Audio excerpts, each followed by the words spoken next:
नमस्कार मित्रों, student solution classes में आपका स्वागत है।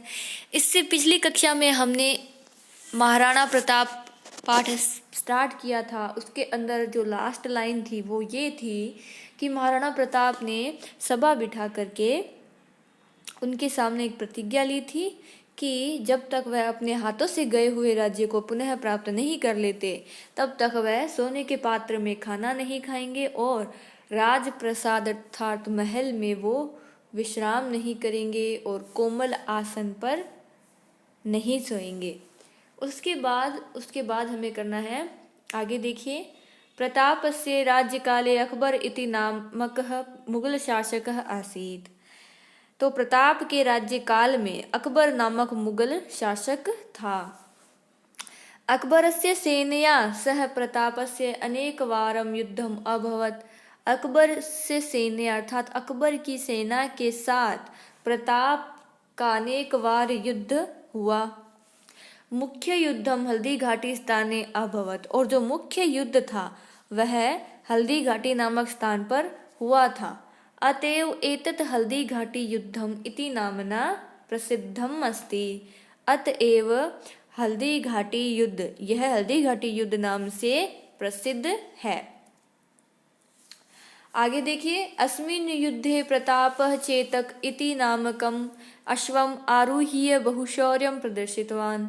अस्मिन् युद्धे प्रताप, इस युद्ध में प्रताप ने चेतक इति नामकम, चेतक नाम का अश्वम आरुह्य, घोड़े पर सवार होकर बहुशौर्यम प्रदर्शितवान, होकर अत्यधिक पराक्रम को दिखलाया। प्रतापस्य सेना पर्वतीय युद्धेषु कुशला आसीत्। अगर प्रश्न आ जाए कि प्रताप की सेना किस युद्ध में कुशल थी, तो पर्वतीय युद्धेषु कुशला आसीत्, वह पर्वतीय युद्ध में सबसे कुशल थी। अतएव मुगल सेनायाः अतिशति जाता, तो वह तो पहाड़ी पर्वतीय युद्धों में कुशल थी, इसलिए मुगल सेना की अत्यधिक हानि हुई। मुगल सेना स्थानीय जनानां विरोध कारणेन परावर्तिता, इसलिए मुगल सेना की अत्यधिक हानि हुई। आगे, मुगल सेना स्थानीय लोगों के विरोध के कारण से लौट आई। वहां के जो स्थानीय जन थे उनके विरोध के कारण भी मुगल सेना लौट आई। अस्मिन् युद्धे प्रतापस्य राज्ये अपि जनशति धनशतिश्च संजाता। अस्मिन् युद्धे, इस युद्ध में प्रताप के राज्य में जनशति हुई और धनशति हुई। ठीक है, जन की हानि हुई और धन की भी हानि हुई। तस्य सेनापि धनाभावे विघटिता।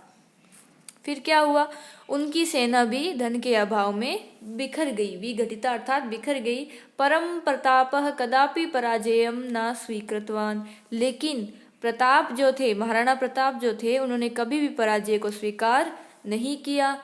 अरण्य गुहा प्रदेशेषु उषित्वा स्वसंकल्प सिद्धे सैन्य संग्रहणम उपाक्रमत।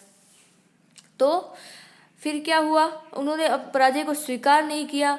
फिर वन और गुफा के क्षेत्रों में रहकर, लिखा है ना अरण्य गुहा, अरण्य अर्थात वन, गुहा अर्थात गुफा, प्रदेशेषु क्षेत्रों में उषित्वा रहकर स्वसंकल्प सिद्धये, अपने संकल्प की सिद्धि के लिए सैन्य संग्रहणम उपाक्रमत, सेना का संग्रह किया।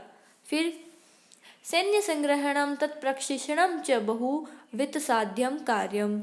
सैन्य संग्रहणम अर्थात सेना का संग्रह और उसका प्रशिक्षण अत्यधिक धन से ही बहुवित्तीय साध्यम अर्थात अत्यधिक वित्त अर्थात धन, साध्यम अर्थात अत्यधिक धन से ही किया जा सकता था। महता दारिद्र्येण परितप्यमानस्य प्रतापस्य इदमेव बहु चिंता कारणम आसीत्। तो महता दारिद्र्येण अर्थात अत्यंत दरिद्रता से पीड़ित हुए प्रताप की चिंता का प्रमुख यही विषय था। ठीक है, आगे। प्रतापस्य चिंतां विभाव्य,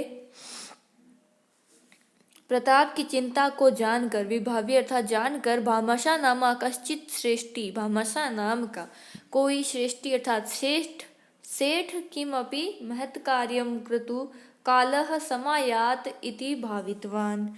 तो भामाशा नाम का किसी सेठ ने किसी महान कार्य को करने के लिए समय आ गया है ऐसा विचार किया, उसने ऐसा विचार किया कि कोई महत् कार्य महान कार्य क्रतुम करने का कालः काल या समय समायात अर्थात आ गया है इति भावितवान, यह ऐसा विचार किया। सह प्रतापम निक्सा गत्वा उवाच, वह प्रताप के निकट जाकर कहते हैं, प्रभो हे प्रभु, अहम भवद वंशस्य सेवक, मैं आपके वंश का सेवक हूँ। मम हस्ते प्रभूतम धनम विद्यते, मेरे हाथ में या मेरे पास में बहुत सा धन है या बहुत सारा धन है। तेन भवान पंचविंशति सहस्त्र सैनिकान, तो उससे क्या है, उनके पास धन है तो उससे क्या है, आपके 25,000 पंचविंशति 25,000 सैनिकों का 12 वर्ष पर्यंतम अर्थात 12 वर्षों तक पालयितुम प्रभविष्यति, 12 वर्षों तक पालन हो सकता है। तो तदा प्रताप उवाच, तब प्रताप ने क्या कहा, अहम नेत धनम स्वीकर्तुम शक्नोमि, मैं तुम्हारे धन को स्वीकार नहीं कर सकता। अहम न त्वेत धनम स्वीकर्तुम शक्नोमि, मैं तुम्हारे धन को स्वीकार नहीं कर सकता। एतत् धनम भवता अर्जितम अस्ति, ये धन तुमने अर्जित किया है। ठीक है, वो कहते हैं कि मैं नहीं ले सकता, क्यों, वो एक स्वाभिमानी भी तो थे। महाराणा प्रताप बहुशौर्यशाली होने के साथ साथ वह स्वाभिमानी भी थे। तो अर्जितम अस्ति तदा भामाशा प्रावोचत, तब भामाशा कहते हैं, नेत धनम परकीयम, तब भामाशा ने कहा ये धन दूसरे का नहीं है, परकीयम अर्थात दूसरे का नहीं है। देश रक्षार्थम मया अर्जितम मिदम धनम यदि सहायकम भवेत, देश रक्षा के लिए मेरा धन अर्जित किया हुआ यदि सहायक होता है, सहायता प्रदान करता है, तर्हि मम जीवनम सार्थकम भविष्यति, तब मेरा जीवन सार्थक हो जाता है इति। ठीक है, भामाशाय वचनम श्रुत्वा प्रतापस्य मन, भामाशा के वचन सुनकर प्रताप का मन असीम सांत्वनाम आप्तवान, असीम सांत्वना को प्राप्त करता है। तेन पुनः सैन्य शक्ति संग्रह कार्यम आरब्धम, क्या कहता है कि उससे भामाशा के धन से फिर से सैन्य शक्ति का संग्रह कार्य प्रारंभ कर दिया। महासैन्यम च रचयामास, और उन्होंने विशाल सेना की रचना की। तया सेनया च मुगल शासनम प्रति स्वतंत्र युद्धम प्रारभत, और उस सेना के द्वारा मुगल शासक से स्वतंत्रता का युद्ध आरंभ कर दिया। ठीक है, तया सेनया, उस सेना से, च और मुगल शासनम, मुगल शासकों से, प्रति स्वातंत्र युद्धम, स्वतंत्रता का युद्ध प्रारंभ कर दिया।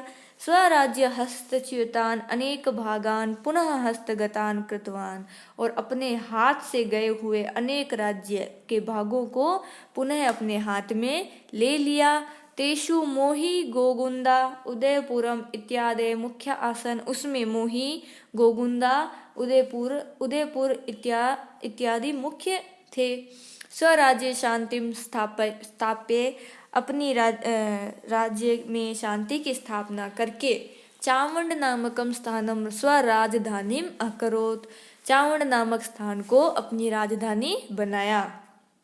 तस्मीन काले चावंड स्थानम स्थापत्य कलाया, उस काल में या उस समय चावंड स्थान में स्थापत्य कला का, ललित कला या ललित कला का, वाणिज्य का अर्थात व्यापार का, विद्यायस्य और विद्या का प्रमुख केंद्र आसीत, प्रमुख केंद्र बना। अन्ते असावधानतया पादे धनुष प्रतंचाघातेन प्रतापो अस्वस्थो अभवत्। अन्ते असावधानतया पादे धनुष अर्थात अंत में असावधानी से, पादे अर्थात पैर पर, धनुष प्रत्यंचाघातेन धनुष की प्रत्यंचा की चोट से प्रताप अस्वस्थ हो गए। और फिर सन 1597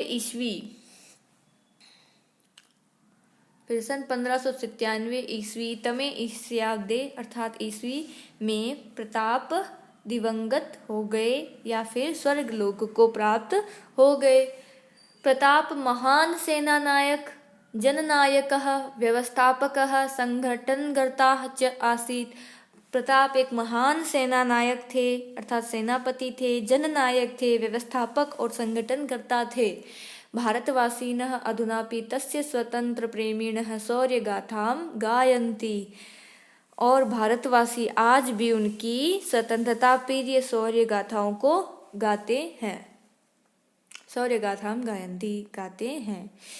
तो ये थे हमारे महाराणा प्रताप, जिनके बारे में हमने कुछ पढ़ा, उनकी शौर्य गाथा और किस तरह उन्होंने पराजय स्वीकार ना करते हुए अपने स्वाभिमान की रक्षा की, अपने देश की रक्षा की और अपने राष्ट्र की रक्षा की, और उस राष्ट्र में शांति को फिर से उन्होंने स्थापित किया।